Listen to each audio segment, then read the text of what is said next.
mujizat-mujizat Tuhan dinyatakan di dalam hidup kami.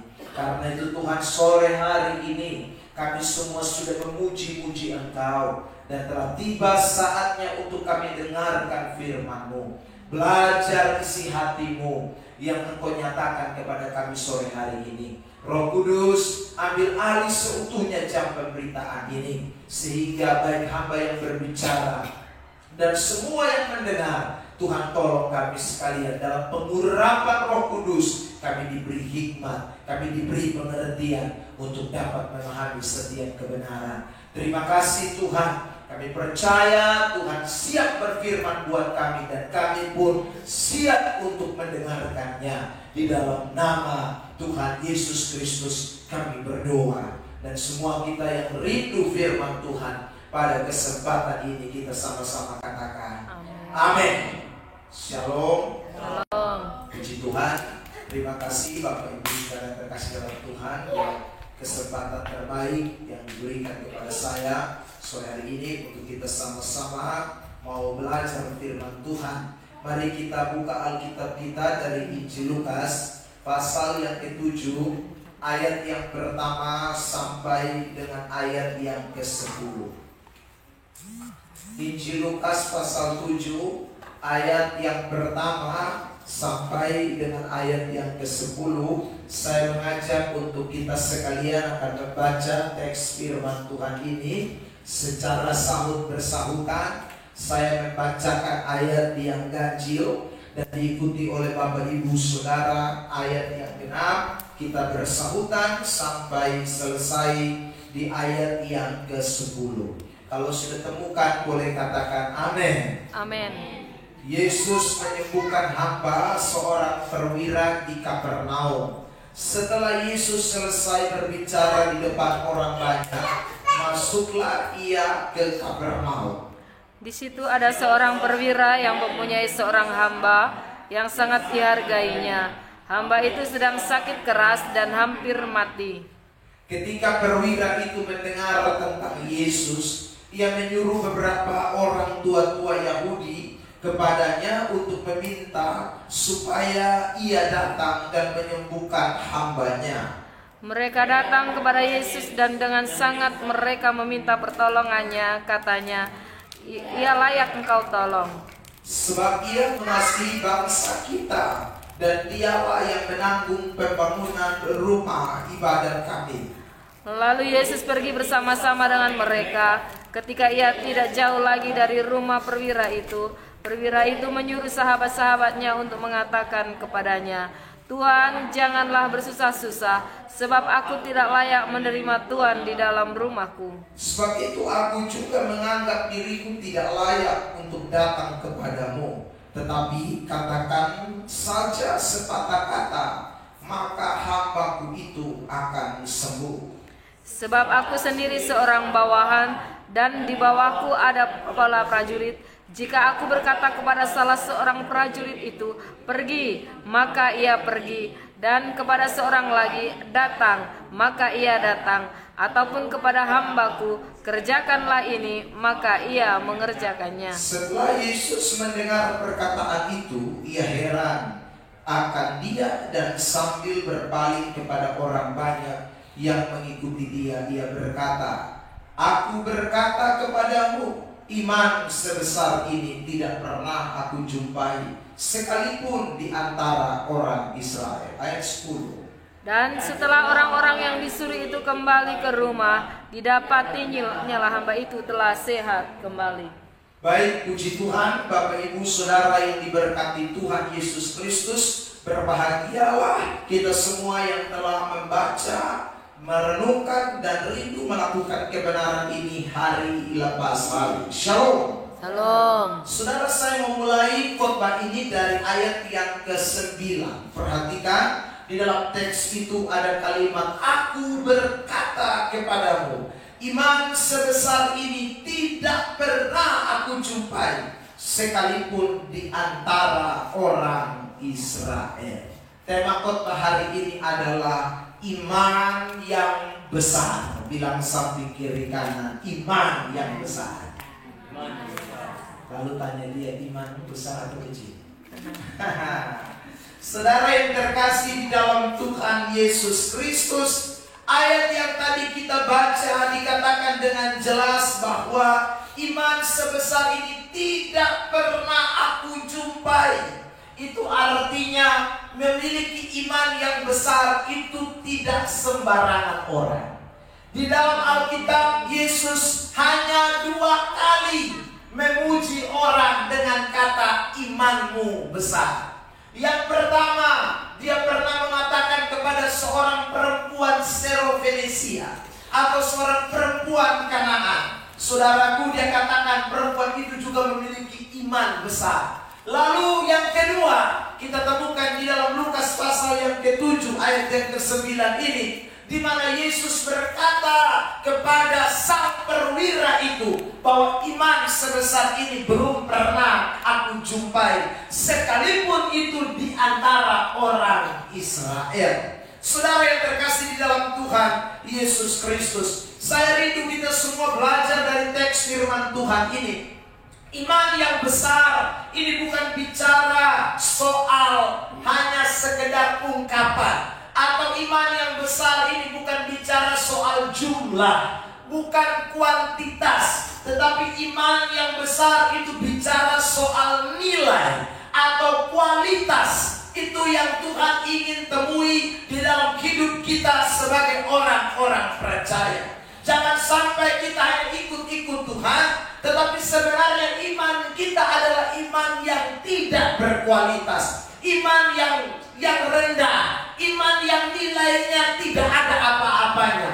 Mungkin dilihat ditinjau dari segi saudara kekristenan, mungkin kita lama menjadi orang Kristen, mungkin kita dari lahir jadi orang Kristen. Tetapi saudara, untuk melihat berapa bobot iman kita, berapa nilai iman kita, berapa besar kualitas iman saudara dan saya, itu bukan dilihat dari seberapa lama kita menjadi orang Kristen.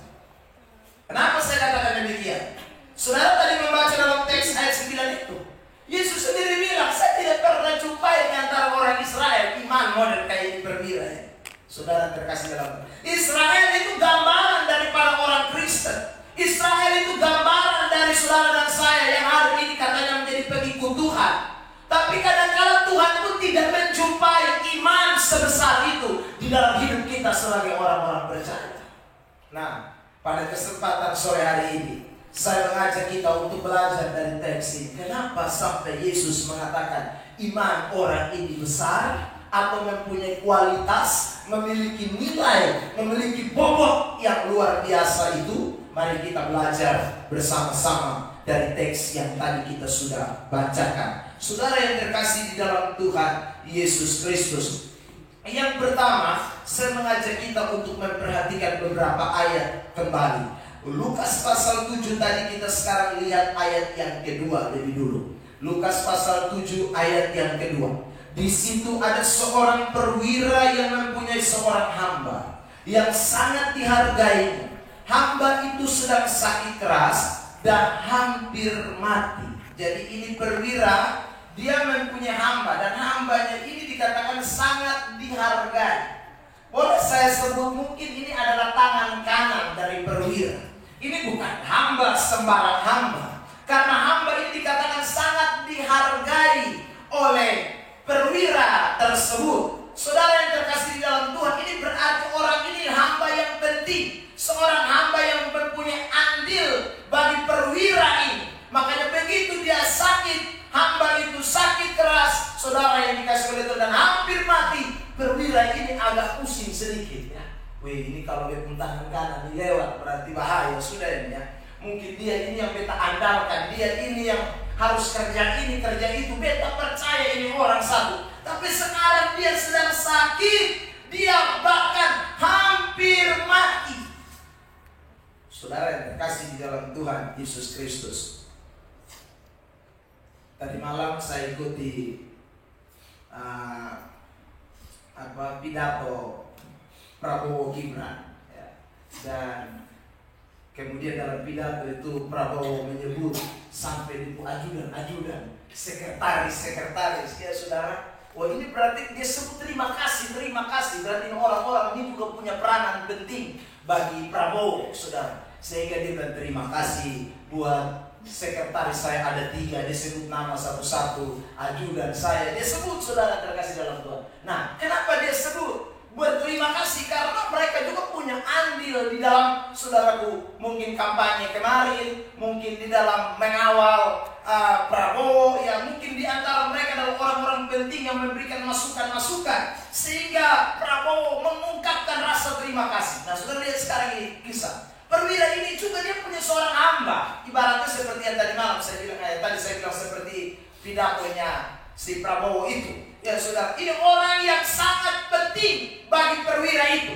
Ini orang yang, saudara, bukan sembarangan hamba, bukan pembantu sembarangan, bukan budak yang asal budak. Ini orang yang sangat dihargai. Saudara terkasih di dalam Tuhan. Lalu ayat 4, mari perhatikan Lukas 7. Mereka datang kepada Yesus dan dengan sangat mereka meminta pertolongannya. Katanya, ia layak engkau tolong. Saudara yang ngomong ini siapa? Ini para imam-imam besar. Jadi para imam-imam besar ini disuruh oleh perwira, bilang tolong dulu, dikasih tahu Yesus, saya pun hamba ini ada sakit, jadi mari kau sembuhkan dia. Nah, waktu ini imam-imam pergi, bahasa yang imam-imam ini sampaikan kepada Yesus adalah bahwa ia ini adalah perwira. Perwira itu layak engkau tolong. Itu kata dari para imam. Jadi saudara, imam-imam ini memiliki ketaatan atau ketundukan kepada perwira ini. Sampai-sampai mereka berkata kepada Yesus, Yesus, ini orang perwira ini harus ditolong. Tambah lagi ada pernyataan di ayat 6 dan ayat 7. Mari kita lihat. Saudara terkasih dalam Tuhan. Lalu Yesus pergi bersama-sama. Ayat yang ke-5 saya bacakan dulu. Ayat yang ke-5. Perhatikan di ayat yang ke-5 Lukas pasal 7 ayat yang ke-5. Begini firman Tuhan. Sebab ia mengasihi bangsa kita dan dialah yang menanggung pembangunan rumah ibadat kami. Jadi saudara, orang Farisi ini ketika datang imam-imam ini ketika datang kepada Yesus, mereka bilang sama Yesus, Yesus, tolong dulu ini perwira.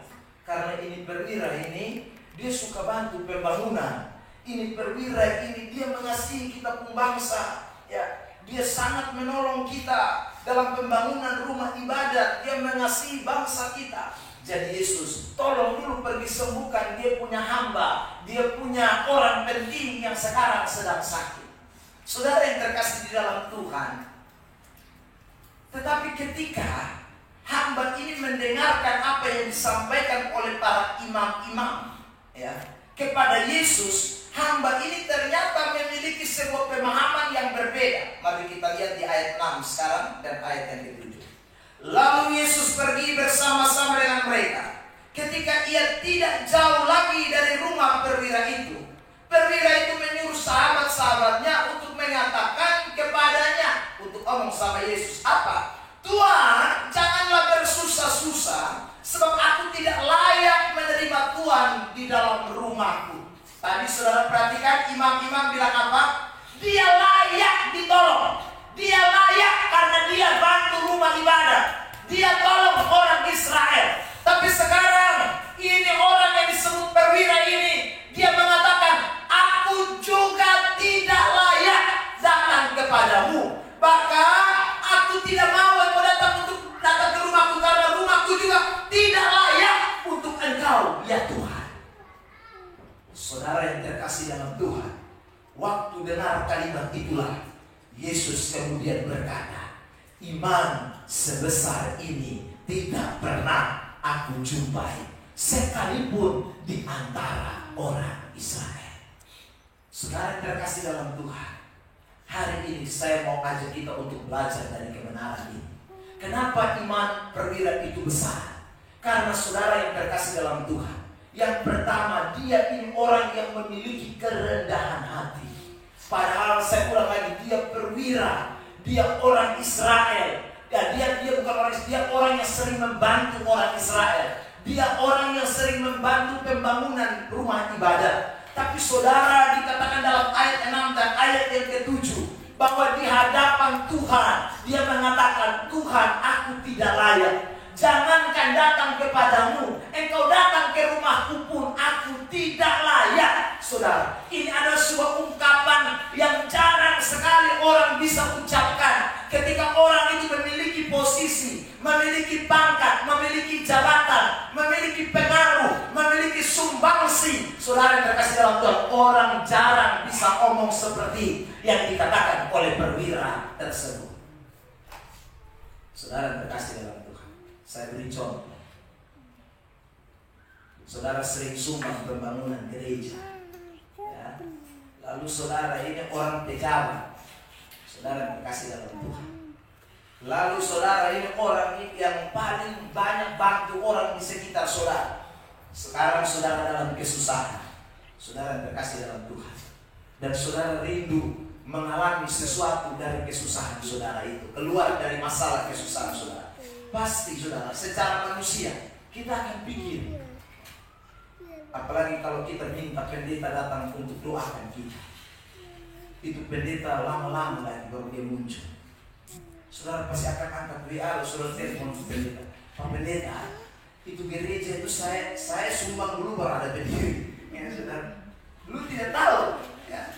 Saudara yang terkasih dalam Tuhan, orang seringkali mengungkapkan apa yang menjadi andalannya, seperti orang-orang ahli Taurat tadi, seperti para imam-imam tadi yang ketika datang kepada Yesus dan berkata, ini orang yang pantas ditolong karena dia bukan orang sembarangan orang. Dia bantu pembangunan Israel, rumah ibadat, dia tolong orang Israel banyak. Saudara yang terkasih, dia layak untuk ditolong. Tapi saudara, justru ini orang yang layak ditolong berkata, saya tidak layak, rumah saya pun tidak layak.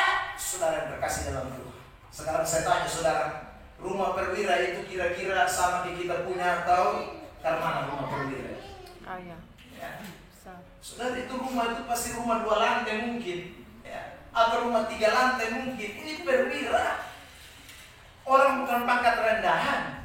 Saudara yang terkasih dalam Tuhan, tapi ketika Yesus mau datang, dia berkata, aku tidak layak menerima engkau, aku pun tidak layak untuk berjumpa dengan engkau. Saudara yang terkasih, iman sebesar ini menjadi penting untuk saudara dan saya melihat mujizat dan kuasa Tuhan terjadi dalam hidup kita. Ada banyak kali kita rindu keluar dari masalah, kita rindu mujizat, kita rindu pertolongan Tuhan, tapi cara kita datang keliru sama Tuhan. Kita datang lalu kita berkata, Tuhan, saya sudah lama melayani Tuhan. Tuhan, saya rajin di persekutuan doa Bethesda. Tuhan, saya yang sumbang di gereja apa di sini? Alpha Omega Laba. Saudaraku, saya ketua panitia, saya majelis 3 periode. Saudara terkasih dalam Tuhan, sikap-sikap seperti ini sikap imam-imam yang ketika datang kepada Yesus dan berkata, engkau layak tolong orang itu. Tapi saudara, hari ini kita mau belajar dari firman, justru ketika itu justru tidak terjadi sesuatu. Tapi ketika perwira itu berkata, aku tidak layak, di saat itulah Tuhan mau mengerjakan sesuatu bagi hamba yang sedang sakit itu. Ada amin? Ada amin? Bilang samping kiri kanan, jangan sombong-sombong kalau Tuhan soalkan. Saudara yang terkasih dalam Tuhan, karena Tuhan anti orang sombong, Tuhan anti orang yang berkata layak, Tuhan anti orang yang selalu menonjolkan diri. Tuhan tidak suka. Mari kita lihat ini Amsal 22 ayat 4. Amsal pasal 22 ayat 4. Kitab Amsal pasal 22 ayat 4. Mari kita baca 1, 2, 3.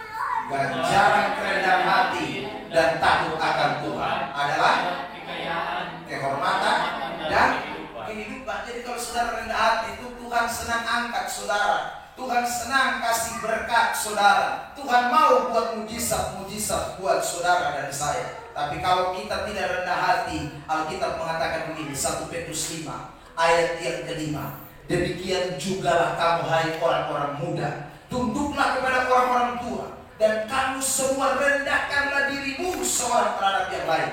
Sebab ada kalimat ini, Allah menentang orang yang congkak, tetapi mengasihani orang yang rendah hati.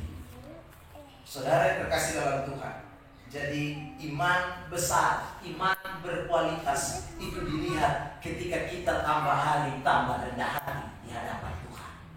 Tambah hari semakin rendah hati, itu menunjukkan bahwa saudara punya iman bukan iman kecil. Saudara punya iman bukan iman yang tidak ada nilai. Saudara punya iman bukan iman sederhana, tapi iman yang berkualitas. Itu ditunjukkan bukan dengan kekayaan yang kita punya, bukan dengan pangkat jabatan yang kita punya, bukan dengan segala hal pencapaian kita, tapi iman yang besar itu ditunjukkan ketika saudara dan saya semakin hari semakin rendah hati, semakin berkata aku tidak layak. Orang-orang ini akan melihat penghormatan, keberkatan yang luar biasa dari Tuhan Yesus Kristus. Itulah iman yang besar. Beri tepuk tangan yang terbaik buat Tuhan Yesus Kristus.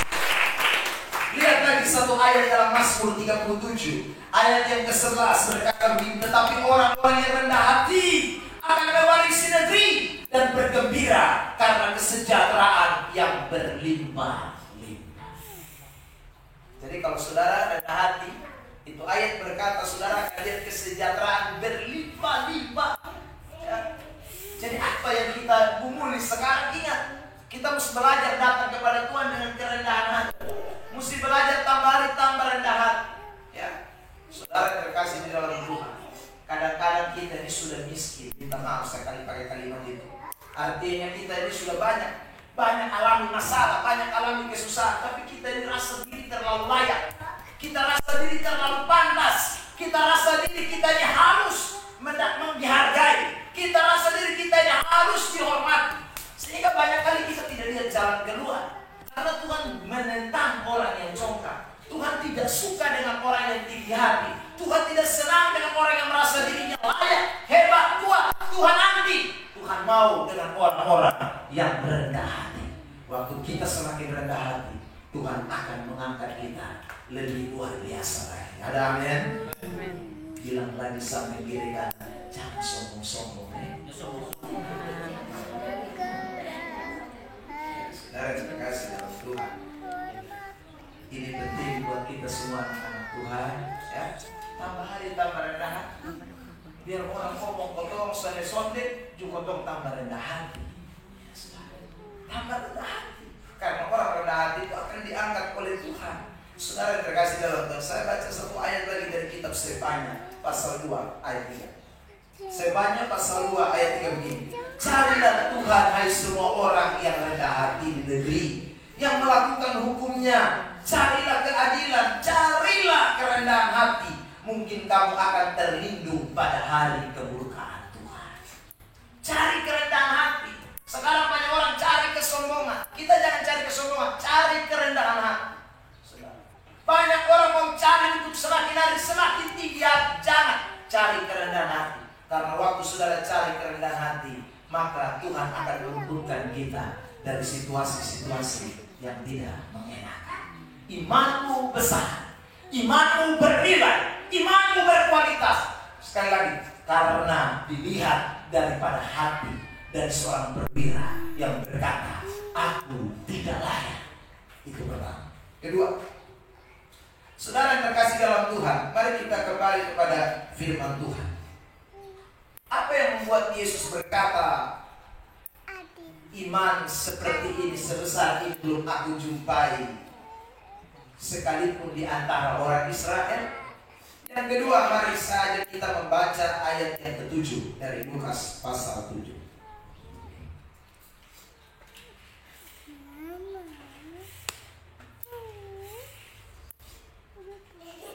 Lukas pasal 7 ayat 7. Dalam hitungan ketiga, 1, 2, 3. Sebab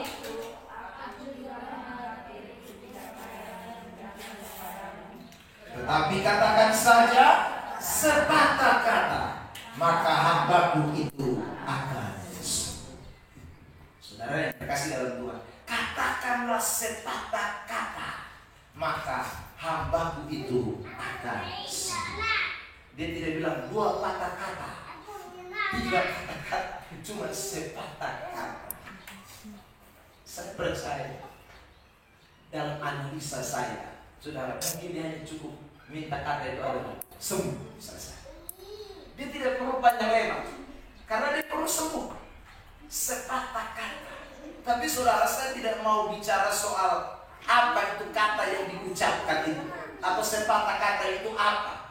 Tetapi saudara, dari ungkapan kalimat yang mengatakan katakan saja sepatah kata, itu menunjukkan bahwa ini orang ini atau perwira ini meyakini akan kemahakuasaan Allah.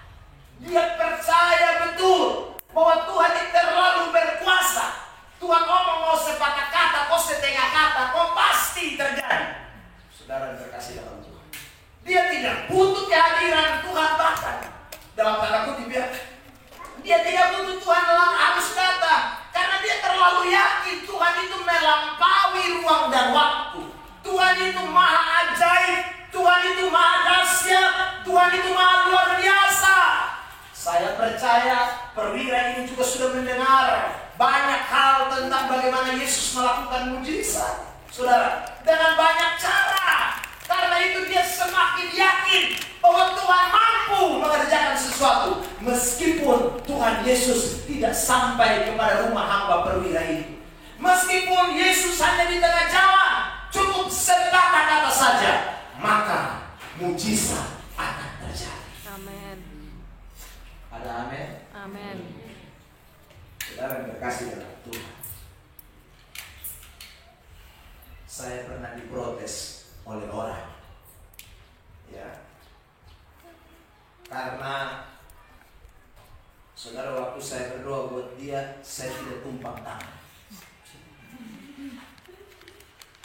Jadi saudara, setelah itu saya pulang, dia tidak protes langsung ke saya, tapi dia omong ke orang lain. Dia bilang, waktu datang doang, dia sudah jama beta juga. Ya sudah, dia sudah jama beta juga.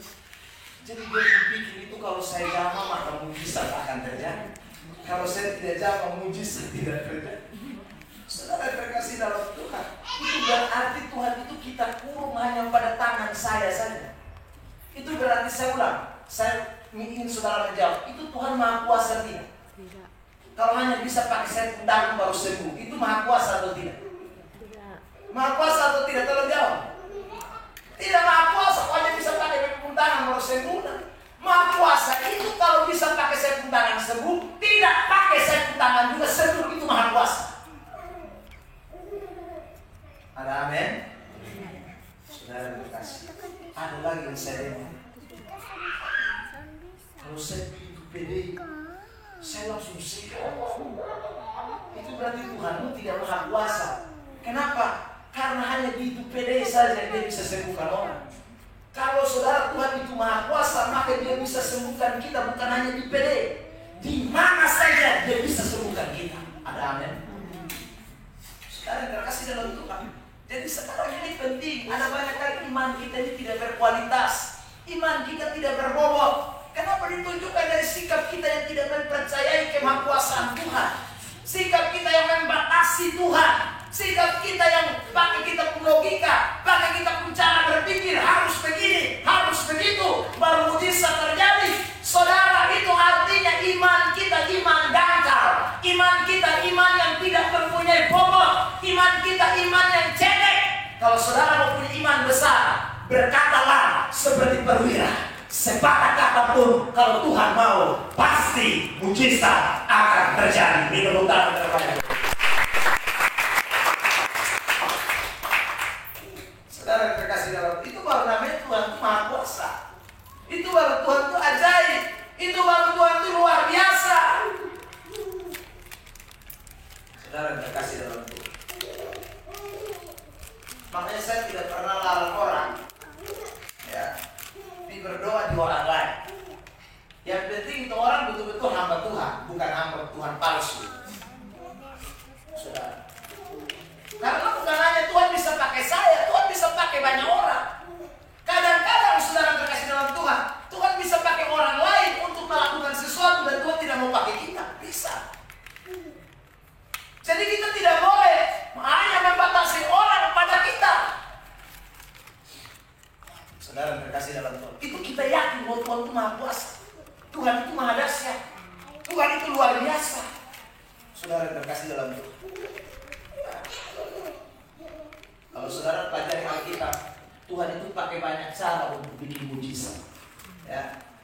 Waktu dia bikin mujizat air berubah menjadi anggur, saudara terkasih dalam Tuhan, dia pakai air yang orang biasa cuci tangan, cuci kaki, ya. Itu air, bukan air bersih itu, saudara, bukan air steril. Itu yang dia pakai untuk bikin mujizat. Air berubah menjadi anggur. Tapi ada kalanya, saudara terkasih dalam Tuhan, dia bikin mujizat dengan cara yang lebih luar biasa lagi. Ya. Saudara terkasih dalam Tuhan, contoh, Lazarus mati apa hari kan? Dia bilang keluar, Lazarus. Lazarus bisa keluar dari kuburan, saudara. Itu bukan main-main, sudah 4 hari itu sudah busuk itu. Saudara terkasih dalam Tuhan. Dia juga bisa bikin mujizat dari 5 roti dan 2 ikan kasih makan 5.000 orang. Dia bisa buat, saudara. Dia bisa buat mujizat dengan cara apa lagi? Terlalu banyak cara. Dia pakai ludah. Orang bilang aduk-aduk, eo-eo di tanah, lalu kemudian oles ke orang mata bisa lihat. Saudara, dia juga bisa pakai cara lain. Seperti tadi kita baca, dia belum sampai, mujizat terjadi. Waktu dia sembuhkan, saudara, ibu mertua Petrus, dia pergi, dia mesti pegang tangan ibu mertua Petrus, baru dia hela. Baru ibu mertua Petrus sembuh dari sakit demam. Ada kala dia pakai banyak cara, saudara yang terkasih dalam Tuhan. Itu menunjukkan Tuhan itu maha kuasa, maha dahsyat. Nah, mujizat yang beraneka ragam itu seharusnya juga membuka cara beriman kita kepada Tuhan, cara pandang kita kepada Allah. Bahwa kalau 2000 tahun yang lalu dia pakai banyak cara untuk bisa menyembuhkan orang, membangkitkan orang mati, bikin mujizat ini dan itu, hal yang sama. Karena Alkitab berkata dia tidak pernah berubah, dulu, sekarang, dan selamanya. Kalau dulu dia pakai banyak cara, sekarang dia bisa pakai juga banyak cara untuk melakukan mujizat atas hidup saudara dan saya. Ada amin? Saudara terkasih dalam Tuhan. Karena itu ingat bahwa iman besar itu ditunjukkan waktu Anda sekali meyakini Tuhan mampu melakukan segala sesuatu dengan cara Tuhan. Amin. Ada amin. Bilang samping kiri kanan, jangan pakai lupu cara, pakai kurang cara.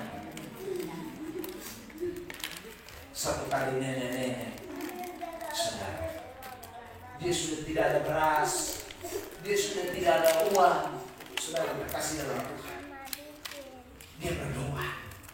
Waktu dia berdoa, saudara, berdoa dengan keras, nenek-nenek kafir yang di sebelah rumah kemudian berteriak begini, "Weh, lu teriak apa keras? Telepon Tuhan belum dengar." Ya, saudara terkasih dalam Tuhan, tapi ini nenek-nenek yang rajin dengan Tuhan. Dia tidak berhenti, dia berdoa terus, "Tuhan, hari ini saya butuh makan, saya butuh uang, saya tidak punya beras, saya tidak punya sayur." Saudara terkasih dalam Tuhan. Karena ini nenek kafir ini dengar-dengar terus, ini nenek rohani ini berdoa. Saudara terkasih dalam Tuhan, akhirnya nenek kafir ini mau kerjain nenek rohani. Ya. Jadi nenek kafir ini kemudian saudara pergi beli beras, beli sayur, lalu kemudian saudara juga beli kasih uang di amplop, dikasih masuk di dalam kantong sayur itu, dia datang taruh di depan pintu rumah si nenek. Lalu kemudian dia dari sebelah dia ngintip. Dia ngintip. Lalu saudara lama ini nenek yang tadi berdoa keras buka pintu. Begitu buka pintu, lihat ada beras, ada sayur, ada uang di dalam kantong. Ini nenek langsung bilang, "Terima kasih Tuhan, karena Tuhan sudah dengar saya punya doa." Langsung nenek kafir datang, "Woi, itu bukan Tuhan yang kasih. Tadi beta di pasar, baru beli kasih lu." Ya, lalu kemudian nenek rohani bilang, "Terima kasih Tuhan, karena Tuhan sudah pakai setan untuk membawa berkat buat saya." Saudara terkasih dalam Tuhan, Tuhan bisa pakai orang-orang yang begitu. Ya. Nenek tetap yakin itu cara kerja Tuhan. Ada amin? Amin. Ya. Tuhan tidak kirim lewat orang baik, Tuhan tidak kirim lewat buka langit, tidak. Saudara, Tuhan kirim lewat orang yang jengkel ketika nenek sedang berdoa. Ya saudara, jadi itu nenek kafir langsung malu sendiri ya, karena nenek bayi bilang ya terima kasih Tuhan karena Tuhan supaya anak setan juga untuk kirim berkah. Saudara terkasih dalam Tuhan, Tuhan itu punya 1001 cara untuk bisa tolong kita. Amin. Ya, tidak selalu dia pakai burung dada, tidak selalu saudara terkasih dalam Tuhan dia pakai perempuan janda disapa. Tidak selalu. Ada banyak cara Tuhan bisa bikin mujizat. Tidak selalu Tuhan kirim mana terus. Tidak selalu Tuhan kirim burung datang berhamburan lalu orang Israel ini. Tuhan punya 1001 macam cara untuk bisa menolong kita sekalian.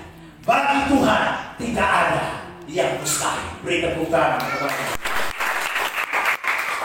itu yang Yesus bilang, ini iman model begini di beta sebentar lagi. Ya, iman ini yang luar biasa, iman besar. Saudara yang terkasih di dalam Tuhan, saya mau ajak kita baca satu bagian teks dari Matius pasal 17 ayat 20. Matius 17 ayat 20. Ia berkata kepada mereka, karena kamu kurang percaya, sebab aku berkata kepadamu, sesungguhnya sekiranya kamu mempunyai iman sebesar biji sesawi saja, kamu dapat berkata kepada gunung ini, pindah dari tempat ini ke sana, maka gunung ini akan pindah. Kalimat itu selanjutnya jadi sambung 1, 2, 3. Dan takkan ada yang mustahil bagimu. Tidak ada yang mustahil kalau kita sungguh percaya kemahakuasaan Allah. Ya, karena itu saudara yang diberkati oleh Tuhan Yesus Kristus, tiap hari berdoa, Tuhan, saya yakin Tuhan punya banyak cara untuk menolong saya. Ya, katakan kepada Tuhan, Tuhan, saya yakin Tuhan mampu mengerjakan mujizat dengan cara Tuhan. Tuhan mampu buat mujizat dengan cara Tuhan sendiri. Itu kita mesti yakin tiap hari.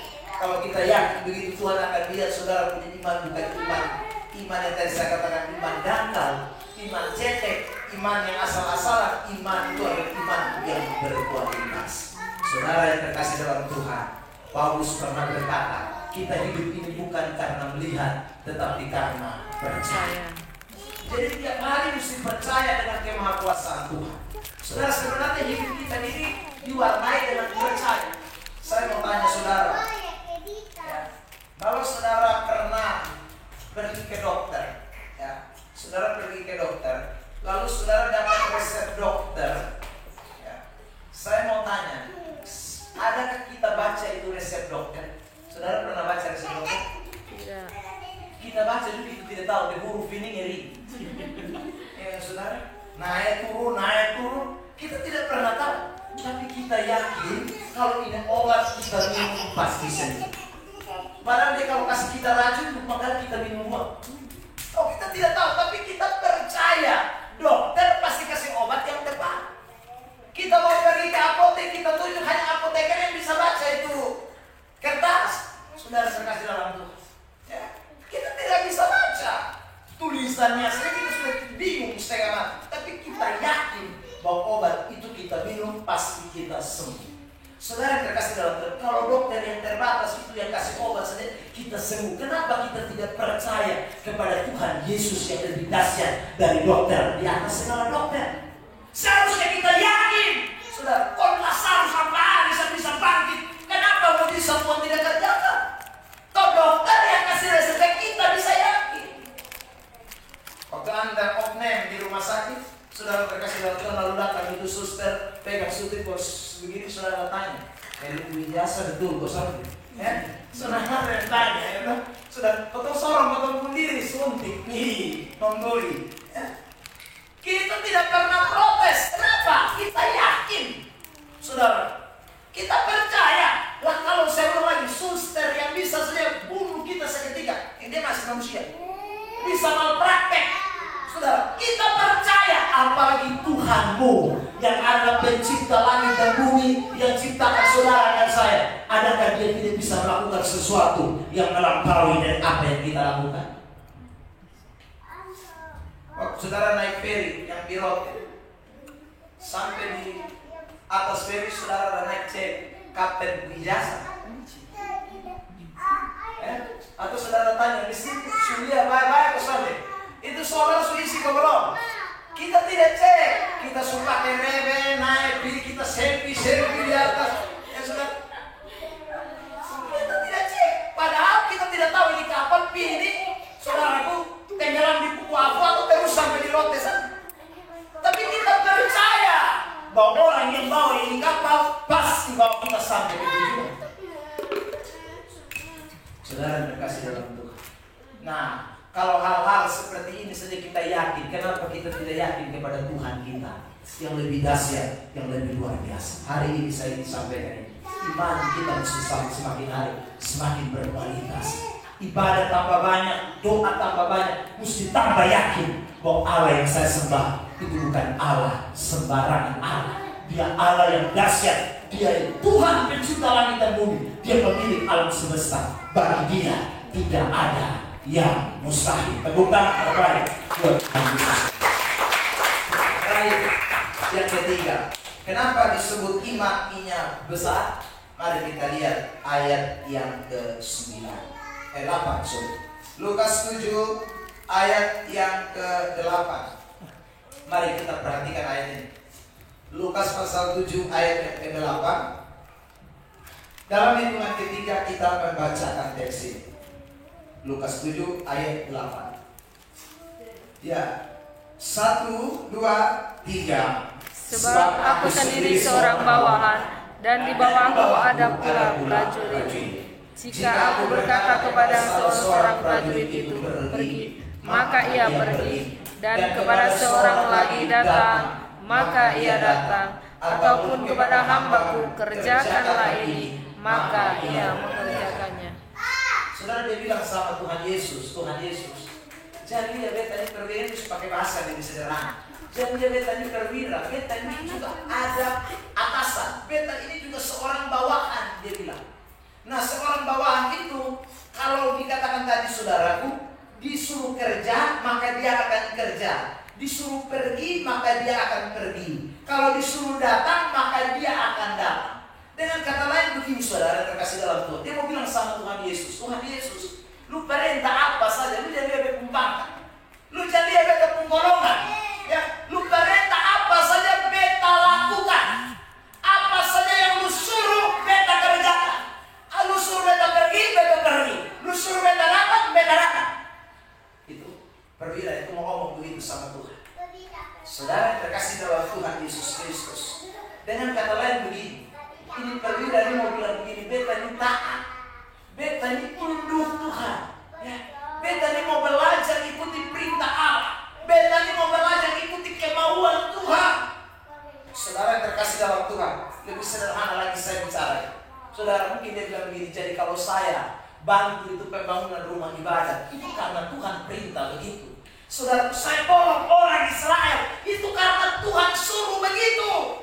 Karena memang saya perwira, tapi saya ini juga punya atasan, saya bawahan yang siap mengerjakan apa saja. Dan saudara yang terkasih dalam Tuhan, kita semua di tempat ini, termasuk saya yang bicara, kita semua ini kan bawahannya Tuhan.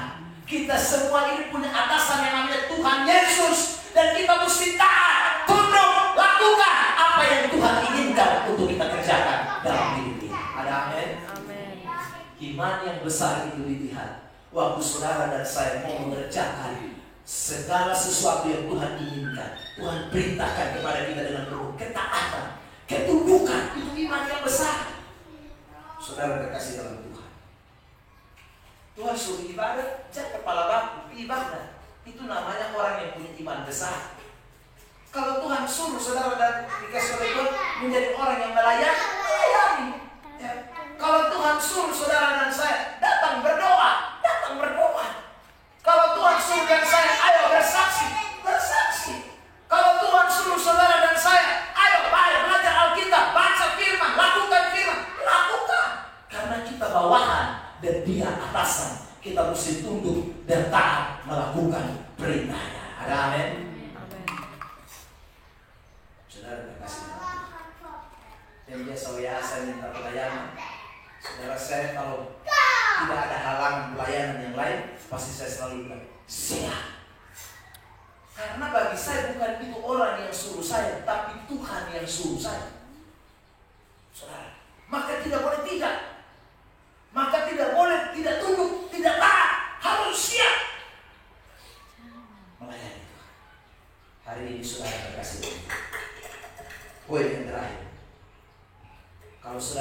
orang yang punya iman yang berkualitas.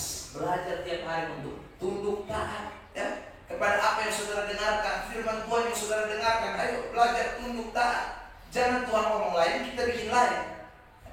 Karena orang yang taat itu pasti akan menerima balas. Lihat Amsal 13 ayat 13. Saya bacakan ini ayat. Amsal 13 ayat 13. Siapa meremehkan firman, ia akan menanggung akibatnya. Tetapi siapa taat kepada perintah akan menerima balasan. Jadi saudara, tidak sia-sia kita mentaati firman Tuhan. Tidak sia-sia kita melakukan firman Tuhan. Tidak sia-sia kita ikuti yang Tuhan mau. Itu tidak pernah sia-sia.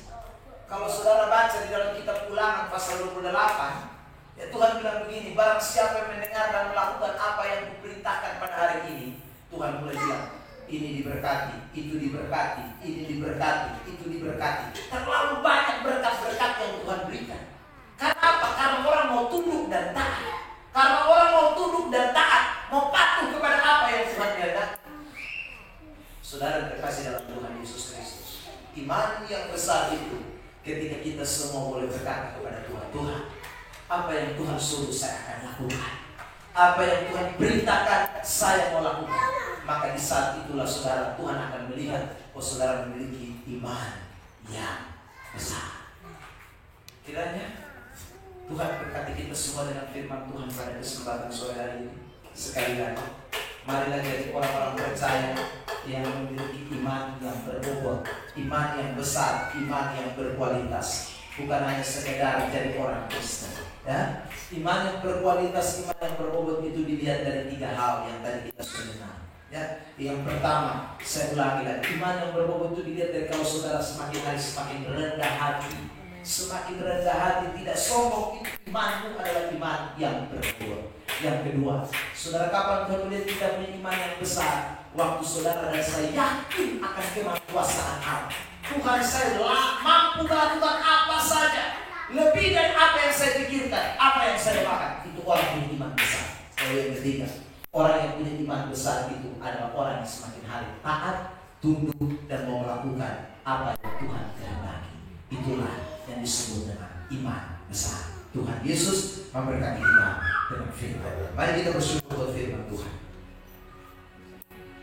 Tak terbatas kuasa-Mu Tuhan, semua dapat Kau lakukan. Apa yang kelihatan bagiku itu tidak mustahil bagi Tuhan. Kita nyanyikan pujian. Terima kasih Bu.